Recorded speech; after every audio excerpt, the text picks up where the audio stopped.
복되신 하나님의 말씀은 요한복음 20장 19절에서 29절 말씀입니다. 2021년도 부활절입니다. 예수님의 영광 가운데 부활을 벌써 2021번째 우리가 맞이하고 재림주를 기다리는 그런 은혜가 우리에게 있는 줄로 압니다. 우리 예수님을 만나는 그 순간까지 우리의 믿음 잃지 않고 끝까지 승리하는 저와 여러분이 되시길 주님의 이름으로 축복합니다. 그런데 우리가 부활이라는 이야기를 하게 되면 기쁨의 소식인 것은 분명한데 모든 사람에게 다 기쁨의 소식인가? 돌아보면 그렇지 않은 사람들도 더러 있는 것 같습니다. 사도 바울이 복음을 전하기 위해서 열심을 다하지요. 그래서 아시아를 하나님의 나라 만들겠다고 계획을 세우고 또 열심히 복음을 전하고 했습니다. 그런데 하나님의 뜻은 아시아뿐 아니라 전 세계를 계획하시죠. 그래서 아시아의 계획을 다 이루지 않고 유럽으로 갈 수 있도록 길을 열어주시는 것을 보게 됩니다. 자, 성령님이 인도하셨으니까 유럽에도 복음을 들고 가면 언제든지 문이 열리고 많은 사람이 예수를 구주로 영접할 것 같은 그런 소망이 있지 않습니까? 그런데 막상 사도 바울이 유럽으로 가보니까 빌립보를 비롯해서 수많은 이 땅들을 밟으면서 복음을 전했을 때에 그 복음이 잘 전달됐나요? 잘 전달되지 않습니다. 왠가 하면 크게 두 분류의 사람들 때문인데요. 첫 번째 사람들은 유대인들입니다. 유대인들은 예수님을 하나님의 아들로 인정하지 않아요. 다만 하나님의 아들의 이름을 빙자한 사기꾼과 같은 사람으로 생각하는 거죠. 그래서 예수를 십자가에 못 박였고 또 대역죄인으로서 죽었다라고 믿어요. 그렇기 때문에 사도 바울이 복음을 전할 때마다 유대인들이 와서 복음 전하는 것을 방해합니다. 그러다 보니까 온전히 복음을 전하지 못하게 되는 거죠. 또 유럽에 복음이 들어가기가 어려웠던 것은 유럽 사람들은 또 아시아 사람들과 조금 달랐던 것 같아요. 아시아 사람들은 그래도 정의 문화가 있잖아요. 그렇죠? 정 때문에 또는 이렇게 우리가 편의를 봐주고 또 사랑으로 이렇게 하는 그런 것들이 있어요. 그런데 유럽 사람들은 논리를 너무 따지는 거예요. 이성적으로 맞지 않으면 이건 거짓이라 생각하는 거예요. 내 논리에 맞지 않으면 틀렸다라는 거죠. 그러다 보니까 논리에 맞지 않으면 받아들이기가 너무 어려워요. 자, 그런데 사도 바울이 예수님을 죽은 지 사흘 만에 부활했다는 얘기를 했을 때 유럽 사람들이 그걸 받아들일 수 있어요? 논리에 맞습니까? 죽은 사람이 살아났다. 논리에 맞아요? 그러다 보니까 유럽 사람들은 복음을 받아들이기가 어려운 거죠. 사도행전 17장 쪽에 보면 이제 사도 바울이 아덴이라는 곳에 가서 복음을 전합니다. 복음을 전하기 위해서 이제 말을 두루 이렇게 살펴보는데요. 가는 곳마다 수많은 우상들이 있어요. 불교 국가에 가면 뭐가 있을까요? 불상이 있죠. 자, 그러면 예수를 믿는 나라에 가면 어떻게 될까요? 주로 교회가 있겠죠. 이렇게 한 개 딱이 대표적인 것들이 있어요. 그런데 아덴에 가니까 어때요? 불상은 많은데 뭘 얘기하는지를 모르는 거예요. 그 뜻은 신들이 너무 많았다는 거예요. 좀 모순적이지 않아요? 분명히 유럽 사람들은 자기들은 논리에 맞지 않으면 틀리다고 이렇게 생각했거든요. 이성적으로 판단했을 때 옳지 않다 그러면 받아들이지 않아요. 그럼에도 불구하고 이들에게 뭐가 많다고요? 신들이 많았다는 거예요. 알지 못한 신들. 자, 이 신들을 자기들은 이론과 논리로 다 설명할 수 있습니까? 이론과 논리로 설명할 수는 없어요. 그럼에도 불구하고 이들은 이렇게 모순적인 거죠. 옳은 것 아니면 다 틀린 거다. 내가 경험하지 못한 건 다 틀린 거다. 모든 사람이 이게 답이다 그러면 그거 답이고 아니라 그러면 아니다. 이렇게 명확한 걸 좋아하잖아요. 자, 그런데 지금 바울이 아덴에 가보니까 너무나도 많은 우상들이 있는 거예요. 그래서 회당에 가가지고 유대인들에게 너희들이 지금 하나님을 제대로 믿는 거 맞냐? 너희들이 하나님을 제대로 믿으면 이런 우상들을 보면서 가만히 있을 수 있느냐고 이제 논쟁을 합니다. 길거리에 나가서도 너희들이 옳고 그름을 따지는 그런 사람들이라면서 이 많은 이 우상들이 있는 것을 너희도 뭐라고 설명할 수 있느냐고 논쟁을 하는 거예요. 그 논쟁 가운데에 그 스토아 학파라든지 에피쿠로스 학파라든지 이런 사람들을 만나요. 자, 스토아 학파하고 에피쿠로스 학파라는 사람들은 뭐 하는 사람들일까요? 그렇죠. 철학자예요. 철학자. 철학자는 근본을 찾아내서 그 근본이 참이면 참이고 아니면 거짓이다 이렇게 얘기하는 사람들 아니겠어요? 논리를 더 열심히 따지는 사람이 그 사람들이 아니겠어요? 그래, 그 사람들하고도 이제 논쟁을 합니다. 논리를 이야기하고 싶은 거냐? 아니면 우상을 이야기하고 싶은 거냐? 이야기해보라는 거죠. 자, 이런 가운데에 사도 바울이 아덴에 복음을 전하는 겁니다. 논리에 맞지 않는 그들을 향해서 사도 바울은 논리를 이야기하는 거예요. 사도행전 17장 22절에서 23절에 보니까요. 바울이 아레오바고 가운데 서서 말하되 아덴 사람들아 너희를 보니 범사에 종교심이 많도다.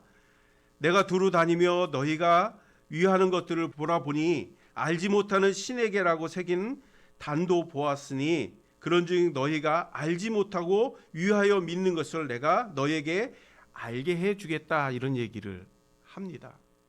자, 알지 못하고 믿는 것 뭘 말하는 걸까요? 내가 지금 누구를 믿는데요. 그런데 알지 못하고 믿어요. 그러면 거짓 믿음이라는 거죠. 자, 그런데 여기서는 알지 못하는 것으로 끝나는 게 아니라 알지 못하는 신들이라고 얘기하죠. 신들이라고 하면 신이 한 개라는 거예요? 두 개라는 거예요? 세 개라는 거예요? 무수히 많다는 거지요. 자, 너희들이 논리를 가지고 논리에 맞으면 참이고 논리에 안 맞으면 거짓이라고 얘기하면서 너희들은 신을 한 명만 갖고 있는 게 아니라 두 개, 세 개, 다다익선이라고 많으면 많을수록 좋다고 이 수없이 많은 신들을 만들고 거기에 너희들이 절하고 제사를 드리는데 그게 맞느냐는 거예요. 어떻게 보면 이런 거 아니겠어요? 요행이라는 게 있죠. 요행. 요행이라는 게 뭐죠? 어쩌다 되는 거. 그거 요행이라고 하죠. 무슨 문제가 벌어졌어요. 그런데 신 한 명에게 가서 얘기하는 것보다 많은 신들에게 얘기하며 그 중에 한 신이 내 그 문제점을 해결해 주지 않겠느냐는 거예요. 그러다 보니까 한 명의 신만 섬길 수 있어요? 못 섬기는 거죠. 많으면 많을수록 좋은 거예요. 신들이 많으면 그 중에 한 신이 날만 도와주면 되는 거 아니겠어요? 자, 그러면 이들의 논리와 이들의 삶이 똑같은가요? 전혀 일치하지 않아요. 이런 삶을 아덴 사람들만 살까요? 아덴 사람들뿐 아니라 수많은 사람들이 나 잘났어요 하는 얘기 많이 하거든요. 옳고 그름을 내 기준으로 보면 나는 참 모든 것을 다 할 수 있는 사람 같아요. 그럼에도 불구하고 우리의 연약함은 늘 담고 있죠. 오늘 아덴 사람과 같은 모습이 우리 가운데도 종종 나타나지 않아요? 그런 이들에게 사도 바울이 이야기하는 겁니다. 너희들은 알지 못하고 믿지만 나는 아는 신을 너희에게 보여주겠다는 거예요. 그분은 죽었다가 다시 살아나신 분이라고 이야기합니다. 사도행전 17장 31절에 보니까요. 이는 정하신 사람으로 하여금 천하를 공의로 심판할 날을 작정하시고 이에 그를 죽은 자 가운데서 다시 살리신 것으로 모든 사람에게 믿을 만한 증거를 주셨습니다. 이렇게 얘기해요. 이게 무슨 말이죠? 어떤 사람을 정했는데 그 사람이 천하를 공의로 심판할 날이 되는 거예요. 그리고 그 사람은 죽은 가운데 다시 살아났다는 거예요.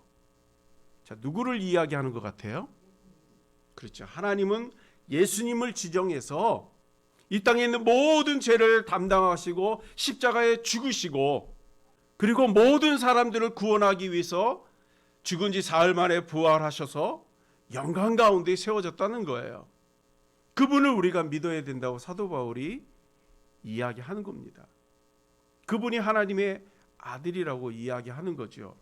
32절에도 보니까요. 그들이 죽은 자의 부활을 전하는 것을 듣게 됩니다. 그랬더니 어떤 사람은 조롱하고 어떤 사람은 받아들였대요. 또 듣기를 원했대요.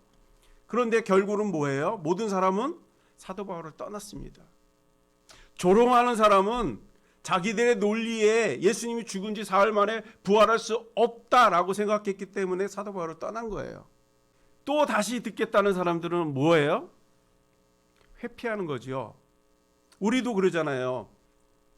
뭔가 좀 저거 할 것 같으면 다음에 얘기하자. 난 네 말을 알아듣겠는데 다음에 얘기하자. 이렇게 회피하잖아요. 왜 그렇게 회피하고 왜 그렇게 조롱하며 떠났을까요? 자기 이론에 맞지 않는다는 거예요.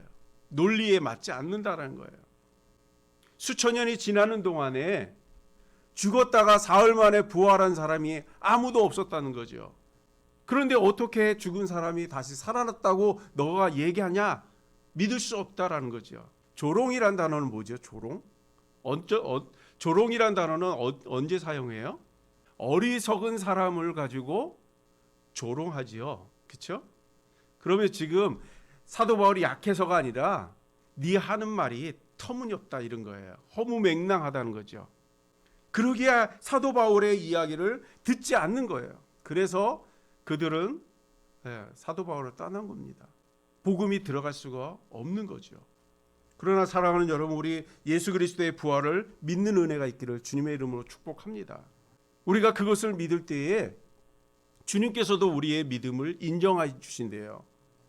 마지막 날 예수를 믿는 그들을 찾으시겠다고 예수님은 말씀하세요. 우리의 믿음은 때로는 논리로 해석이 될 수 있나요?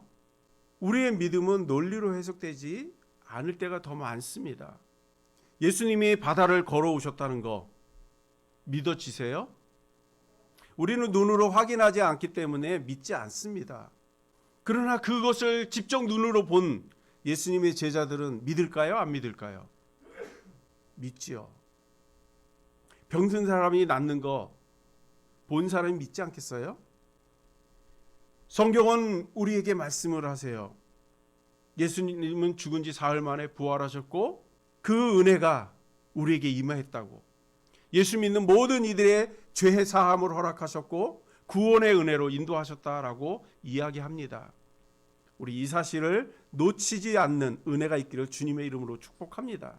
자, 그러면 유럽 사람만 예수님을 안 믿었을까요? 오늘 본문 10절에 보면은요. 그 10절에 보니까 예수님의 두 제자가 예수님의 부활했다는 이야기를 들었음에도 불구하고 집으로 가는 그런 안타까운 일들이 벌어집니다. 이것을 좀 확대하면 누가복음 24장에 더 자세하게 나와 있어요. 거기에 보니까 엠마오로 가는 두 제자가 있었습니다. 그들이 길을 가면서 예수님의 죽으심에 대한 이야기, 부활하심에 대한 이야기를 하면서 고향집으로 돌아가는 거예요. 그랬을 때 예수님이 그 두 제자에게 찾아오셨어요. 그러면서 묻지요. 너희들이 길 가면서 무슨 이야기를 하냐 하고 물어요. 그랬더니 글로바라고 하는 그 제자가 이야기합니다. 슬픈 기색을 하면서 너 예루살렘에 있으면서 그 소식을 못 들었느냐. 예루살렘에서 이런 일이 있었다 하고 얘기합니다. 우리가 알고 있는 하나님 앞에서 사람 앞에서 정직하게 행했던 사람, 하나님의 뜻대로 살았던 그 사람 선지자라고 보는 그를 우리 제사장들과 장로들이 죽였다는 거예요. 십자가에서.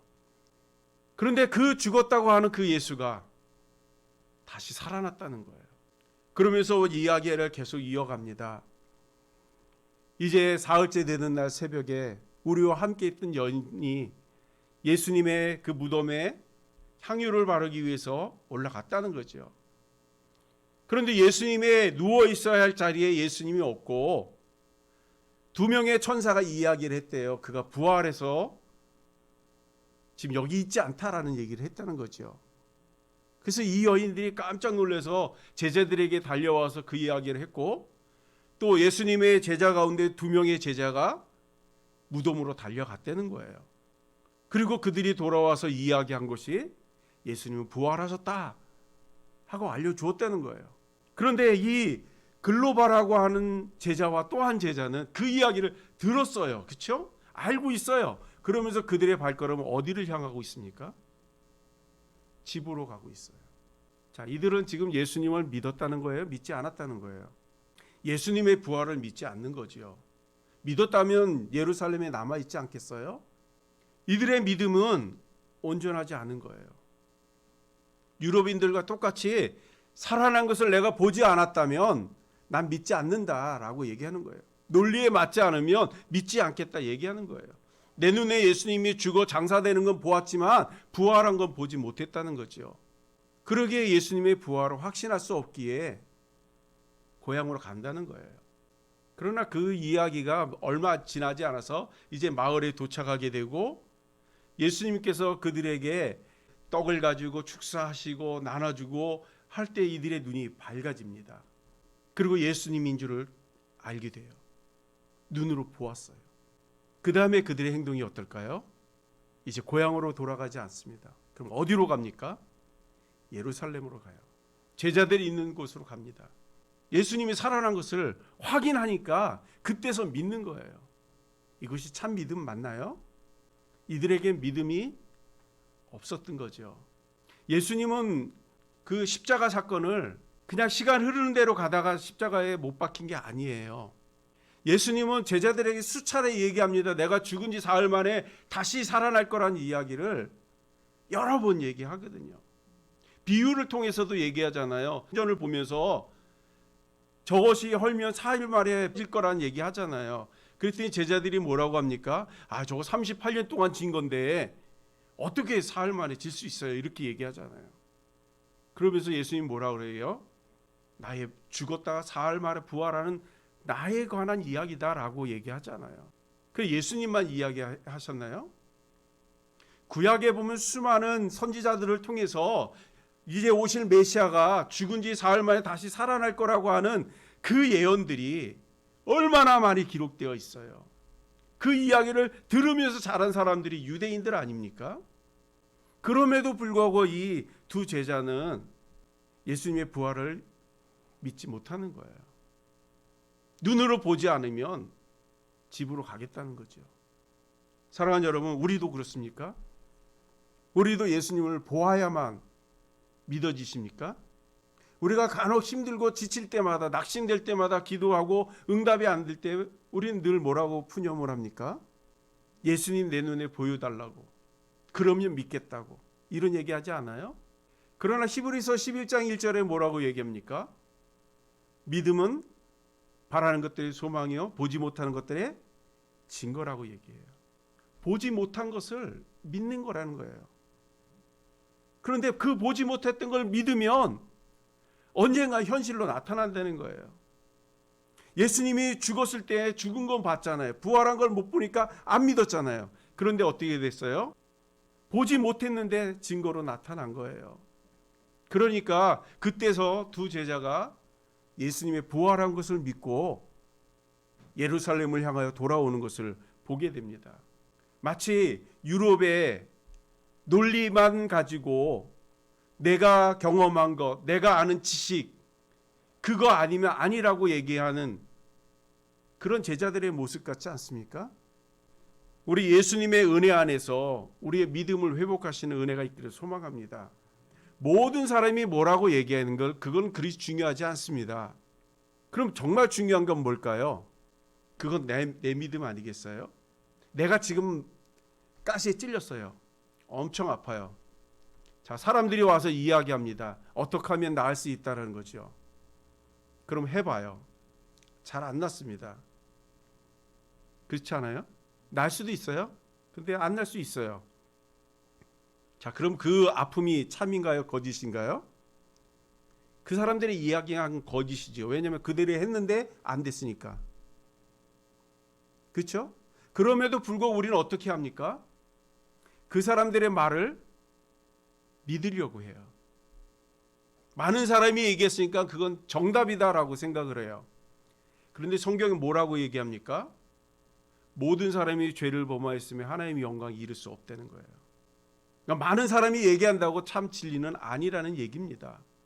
그렇다면 많은 사람이 예수가 참 하나님의 아들이라고 말하지 할지라도 내가 예수님을 믿는다면 그 믿음이 흔들려야 될까요? 흔들려서는 안 되겠지요. 누가 뭐라 그래도 내 믿음은 내가 지키는 겁니다. 모든 사람이 논리로 예수님의 부활이 없다라고 얘기할 때에 내 믿음이 예수의 부활이 인정되면 아멘 하고 그걸 놓치지 않는 겁니다. 그것이 살 길인 거죠. 지금은 보이지 않습니다. 언제 보일까요? 예수님이 재림할 때에 그때 보게 될 겁니다. 자, 그러면 이 두 제자에게만 이런 일이 있었을까요? 아니죠. 오늘 본문에 보니까 도마도 또 그렇습니다. 도마는 어떤 사람이에요? 도마는 예수님과 공생애를 같이 했던 제자입니다. 유대인들이 예수님을 잡겠다고 그랬을 때에 예수님이 나는 예루살렘으로 가겠다 이렇게 얘기합니다. 왜냐하면 베다니에 있는 자기 친구 나사로가 이제 아파서 죽을 것 같다고 하는 소식을 받거든요. 그래서 마리아와 마르다가 우리 오빠가 지금 죽어가니 빨리 와서 도와달라고 기도하고 낫게 해달라고 합니다. 그런데 지금 예루살렘에는 예수님을 잡겠다고 유대인들이 왜 사람을 풀고 그런 거예요. 자, 예수님의 제자들이 예수님을 만류했을까요? 안 만류했을까요? 만류합니다. 지금 우리가 예루살렘에 도망 나왔는데 또 다시 예루살렘으로 들어갑니까? 이렇게 얘기해요. 그런데 예수님은 어때요? 나사로 살리기 위해서 들어가겠다고 합니다. 그랬을 때에 도마가 이런 얘기를 합니다. 우리도 주님과 함께 죽으러 가자. 얼마나 믿음이 좋아요. 그렇죠? 다들 만류할 때에 도마가 뭐라고 했다고요? 예수님과 함께 죽으면 죽었지 난 예수님 따라가겠다는 거예요. 예루살렘을 가면 예루살렘도 가고 그 험한 데 가도 따라가겠다는 거예요. 그런 믿음이 누구에게 있었다고요? 도마에게 있었다는 거예요. 그런데 그 도마가 오늘 예수님이 부활했다는 이야기를 들었을 때 반응이 어땠을까요? 우리 한번 좀 같이 읽어볼까요? 24절에서 25절 우리 함께 읽겠습니다. 시작. 12 제자 중에 하나로서 디드모라 불리는 도마는 예수께서 오셨을 때에 함께 있지 아니한지라 다른 제자들이 그에게 이르되 우리가 주를 보았노라 하니 도마가 이르되 내가 그의 손에 못자국을 보며 내 손가락을 그 못자국에 넣으며 내 손을 그 옆구리에 넣어보지 않고는 믿지 아니하겠노라. 아멘. 어떻게 했다고요? 예수님이 십자가에 못 박힐 때에 두 손과 다리에 못자국을 보았고 옆구리에 창자국을 보았다는 거예요. 그리고 예수님이 정말 살아났다면 그 자국이 그대로 있지 않겠느냐는 거죠. 그 자국에 내가 손을 넣어보지 않으면 믿지 않겠다고 얘기합니다. 이게 도마의 모습이에요. 어딘가 좀 어색하지 않아요? 예수님이 살아계실 때는 어떻게 했어요? 예수님이 죽으러 간다면 나도 같이 죽으러 갑니다. 막 이랬던 사람 아니에요? 그런데 예수님이 죽고 나니까 어떻게 됐어요? 그 믿음이 없어진 거예요. 확인해 보고 싶다는 거죠. 예수님의 부활이 논리에 맞지 않는다는 거예요. 그냥 살아나면 안 된다는 거죠. 왜냐하면 내가 손으로 만져보고 경험하지 않으면 못하겠다는 거죠. 혹시 우리의 믿음은 이런 믿음이 아닌가 모르겠어요. 우리도 확인해 보고 싶은 그런 믿음 수준인가요? 우리의 믿음은 누가 대신 지켜주지 않습니다. 우리의 믿음은 내가 지켜야 됩니다.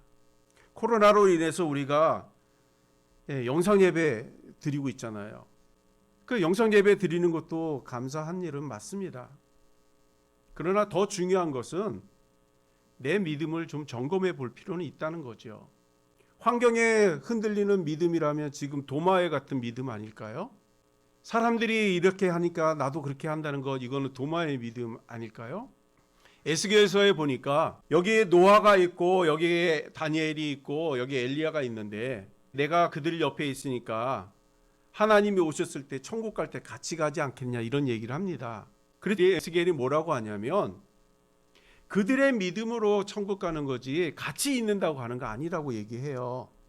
믿음은 내가 지키는 겁니다. 어머니가 예수를 믿었으니까 내가 천국 갈 수 있다고요? 없습니다. 어머니가 나를 위해 기도하면 내 삶은 더 평화롭고 부해질 수 있어요. 안전하고 잘 될 수 있어요. 그러나 구원 문제는 기도로 되는 게 아닙니다. 믿음으로 되는 거예요. 그런데 모든 사람이 다 이렇게 하니까 나도 그렇겠다? 모든 사람이 지옥 가는데 같이 가는 거 아니겠어요? 모든 사람이 다 맞다고 확신할 수 있어요? 없잖아요. 그런데도 우리는 맹목적으로 남들이 얘기하면 다 맞는 거로 생각을 합니다. 그건 믿음 아니죠. 또 한 비유로 얘기합니다. 아버지가 신포도를 먹었어요. 그런데 아들이 쉬어 이렇게 얘기한다는 거예요. 있을 수 있는 일이에요? 신포도 먹은 사람이 누구예요? 아버지예요. 그럼 누가 실까요? 아버지가 시지요. 아버지가 아무 표현도 안 하고 신데도 불구하고 꾹 참고 맛있다 하고 이렇게 있으면 아이는 어떨까요? 저 맛있는 거로 생각을 하는 거예요. 왜요? 표정 보고 그냥 받아들이는 거지요. 경험은 누가 한 거예요? 아버지가 한 거잖아요. 믿음도 마찬가지예요. 믿음도 내가 하나님을 만나서 은혜를 입으면 그 하나님을 만난 사람이 은혜를 입은 거지 주변에 있는 이들이 은혜 입은 게 아닙니다. 우리 그 부분을 착각하면 안 됩니다. 오늘 예수님께서 도마에게 찾아오셨어요. 그리고 어떻게 하십니까? 도마가 얘기한 것처럼 너 그렇게 궁금하다니까 한번 만져봐. 손을 내밀잖아요. 옆구리도 내밀잖아요. 그러면서 예수님이 한 얘기가 뭐예요? 네가 본 거로 믿느냐? 보지 않고 믿는 것이 더 복되다 이렇게 얘기해요. 그런데 이 도마가 믿지 않는 게 왜 그랬을까도 한번 좀 생각해 봤어요. 왜 도마는 예수님의 부활을 들었을 때 믿지 않고 왜 의심을 했을까? 요거를 조금 앞으로 당기면요. 요한복음 14장의 이야기입니다. 요한복음 14장 1절에서 4절에 보니까요. 예수님께서 죽으시고 부활하셔서 하나님의 나라에 가서 너희들을 위해서 처소를 예비하고 다시 오시겠다 하는 말씀을 하세요. 그랬을 때에 도마가 뭐라고 하냐면 도마가 이제 예수님께 얘기를 합니다. 예수님이 어디 가시는지 우리가 모르는데 어떻게 우리가 예수님을 따를 수 있겠습니까? 하는 질문을 해요. 그랬더니 예수님이 뭐라고 하냐면 나는 길이요 진리요 생명이라고 나를 믿지 않고는 아버지께 올 자가 없다고 이런 말씀을 하세요. 자, 이때도 예수님이 지금 내가 십자가에 죽고 죽은 지 사흘 만에 부활할 거라는 이야기를 지금 해주시는 거 아니겠어요? 그런데 그 부분부터 안 믿으다 보니까 예수님이 정말로 십자가에 죽고 부활하셨던 이 사건을 믿지 못하는 겁니다. 사랑하는 여러분, 우리 예수님을 구주로 영접했기에 주님의 말씀을 그냥 받아들이는 은혜가 있기를 소망합니다. 논리로 내가 이치에 맞으면 믿겠다. 많은 사람들이 이야기하면 믿겠다. 이런 어리석음 내려놓고요. 주님 앞에서 내 믿음을 보이는 은혜가 있기를 주님의 이름으로 축복합니다. 자, 그렇다면 예수님의 부활에 대해서 이야기했을 때는 아직 이루어진 일이 아니었겠지요. 그렇죠? 왜냐하면 앞으로 내가 죽고 사흘 만에 살아나서 부활할 거다는 이야기를 했어요. 그렇죠? 그럼에도 불구하고 많은 사람이 실패를 했습니다. 오늘 본문에 나오는 여인들이 실패를 하죠. 왜요? 예수님이 부활하신다고 말씀하셨는데 예수님의 여인들은 어떻게 했어요? 예수님이 시체에 향유를 바르겠다고 올라가지 않아요? 믿지 못한 것이잖아요. 물론 어떻게 보면 은혜 입은 사람들이 예수님의 시체에 향유 뿌리는 거 지극히 당연한 일이에요. 그렇죠? 그렇지만 더 깊이 본다면 예수님의 말씀을 받아들이지 못했다는 얘기 아니겠어요? 난 부활할 거라고 얘기했는데 죽었다고 생각하고 무덤으로 가는 거잖아요. 그리고 2명의 제자, 그리고 도마, 이런 사람들이 예수님의 말씀을 믿지 못해서 실패를 했어요. 우리는 그 이야기를 지금 나누고 있고요. 자, 그럼 우리는 어떨까요? 우리는 실패를 해야 될까요? 아니면 믿음으로 성공해야 될까요? 성공해야죠. 그러려면 어떻게 해야 될까요? 하나님의 말씀을 잘 읽고 늘 묵상하는 거예요. 자, 예수님이 이렇게 말씀하세요. 앞으로 재림주로 내가 올 거라고 얘기해요. 그런데 베다니에서 예수님이 오시는 게 아니라 부지부식간에 오신대요. 그런데 그냥 오시지 않겠다는 거죠. 징조를 보여주시겠대요. 어떤 징조예요? 난리와 난리, 소문과 소문, 나라와 나라가 싸우고 분쟁하고 헐뜯고 땅에 지진과 기근이 일어나고 기후의 변화가 막 일어나고 사람들에게 사랑이 없고 서로 미움과 다툼과 시기가 있고 서로 불평하고 편가르고 이럴 때 예수님이 오실 거라고 너희들 준비해야 된다라고 이야기합니다. 물론 그때가 재림의 때는 아니에요. 그때가 시작이라고 얘기하거든요. 자, 이런 상황들이 우리 가운데 나타나고 있나요? 지금 막 기근이 막 나타납니까? 지진이 일어납니까? 어떻습니까? 잘 모르겠죠. 지금 우리나라는 평강해서 아무것도 잘 못 느껴요. 그렇지만 조금만 가면 일본이라는 땅이 있어요. 그 사람들 지금 엄청 두려워하고 있습니다. 왠지 아세요? 지금 지진이 일어나고 있잖아요.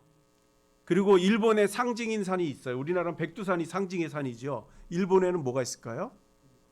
후지산. 후지산 그러면 제일 먼저 떠오르는 이미지가 뭐예요? 거기 만년설이죠. 지금 눈이 다 녹았답니다. 왜 녹았을까요? 수백 년 동안 눈이 한 번도 녹지 않았던 그 산이 왜 녹았을까요? 기온이 높은 게 아니고 지금 용암이 활동하기 시작했대요. 용암이 터지면 일본이라는 나라 어떻게 될지 몰라요. 그리고 지금 강도 9점 몇 지진 한번 왔지요. 그래서 이게 여파로 인해서 지금 다시 쓰나미 같은 것이 올까봐 지금 엄청 두려워하고 있어요. 근데 그것만 두려울까요? 그 코로나 때문에 그 사람들 엄청 힘든 거 아시죠? 그 사람들이 생각하는 그 환경을 볼 때 일본 사람들은 뭐라고 생각할까요? 성경을 보면서 지금이구나 이렇게 얘기하지 않겠어요? 바로 그게 우리예요. 우리가 뜻하지 않게 이 중국 땅에 엄청난 홍수가 왔잖아요. 그렇죠? 그것으로 해서 중국만 그랬어요? 대만도 그랬고 홍콩도 그랬잖아요. 인도도 그러고. 불 한 번 나니까 몇 달 동안 타는 호주도 봤잖아요. 메뚜기 떼가 갑자기 막 어디서 막 출현하게 되고 막 우박이 떨어지고, 제가 언제 우박 한번 보여줄게요. 우박이 작은 우박이 아니더라고요. 그런 일들이 지금 우리 주변에 나타나고 있어요. 뉴스로 나오지 않지만 수많은 나라가 싸우고 있고요. 나라만 싸워요. 민족끼리도 싸우고 백성들끼리 싸우잖아요. 우리나라는 지금 남자 여자 싸우잖아요. 예? 서로 불신하는 거예요. 사랑이 없어요. 그런데 이것이 지극히 정상이래요. 누가 그랬어요? 예수님이요. 왜요? 예수님이 올 날이 얼마 안 남았기 때문에. 우리가 부활의 예수님을 기억하는 것처럼 우리 재림의 예수님도 기억하는 은혜가 있기를 소망합니다. 그것이 우리가 살 길이에요. 그것이 우리의 구원의 길이고요. 그것이 하나님의 나라에서 영원히 살 수 있는 유일한 길입니다. 우리 오늘 부활의 날에 예수님의 재림을 기억하는, 그래서 그렇게 살 수 있는 그런 은혜가 저와 여러분에게 있길 주님의 이름으로 축복합니다. 기도하겠습니다.